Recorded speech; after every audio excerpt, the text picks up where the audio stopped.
ആലപ്പുഴ തൃക്കുന്നപ്പുഴ പാനൂരിൽ കടൽക്ഷോഭം 2 വീടുകൾ ഭാഗികമായി തകർന്നു. കാട്ടാശ്ശേരിയിൽ സിയാദ്, നൌഷാദ് എന്നിവരുടെ വീടുകൾ അപകട ഭീഷണിയിലാണ്. കടൽക്ഷോഭത്തിൽ 7 തെങ്ങുകളും കടപുഴകിയിട്ടുണ്ട്. ശരത് എസ് വിവരങ്ങളുമായി. ശരത്, ഇപ്പോൾ കടൽക്ഷോഭത്തിൽ വ്യാപകമായ നാശനഷ്ടം ഈ പ്രദേശത്തുണ്ടോ? തൃക്കുന്നപ്പുഴ പാനൂരിൽ എത്രത്തോളം വീടുകൾക്ക് ഭീഷണിയുണ്ട്?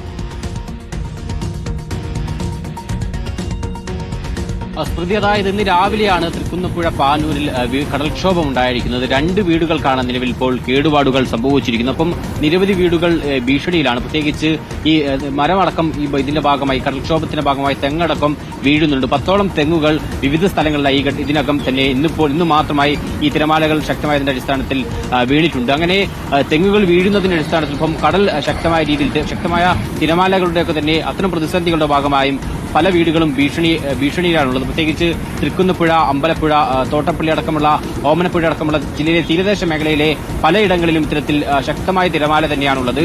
നേരത്തെ തന്നെ പലയിടങ്ങളിലും ശക്തമായ കടൽക്ഷോഭം ഉൾപ്പെടെയുള്ള സാധ്യത കണക്കിലെടുത്ത് പലർക്കും മാറി താമസിക്കാൻ വേണ്ടി നിർദ്ദേശം നൽകിയിരുന്നു. ഈ തൃക്കുന്നപ്പുഴയിലാണ് ഇന്നിപ്പോൾ എന്തായാലും ഒടുവിൽ കടൽക്ഷോഭം ഉണ്ടായിരിക്കുന്നത്. ഒപ്പം ജില്ലയിൽ പലയിടങ്ങളിലും മഴ ശക്തമാണ്. പ്രത്യേകിച്ച് കുട്ടനാട് മേഖലകളിലടക്കം മഴ ശക്തമാണ്. പലയിടങ്ങളിലും മരം കടപുഴകി വീഴുന്ന പ്രശ്നങ്ങളുണ്ട്. അങ്ങനെ നിരവധി ഇടങ്ങളിൽ നാശനഷ്ടങ്ങൾ ഇതിനകം തന്നെ റിപ്പോർട്ട് ചെയ്തിട്ടുണ്ട്.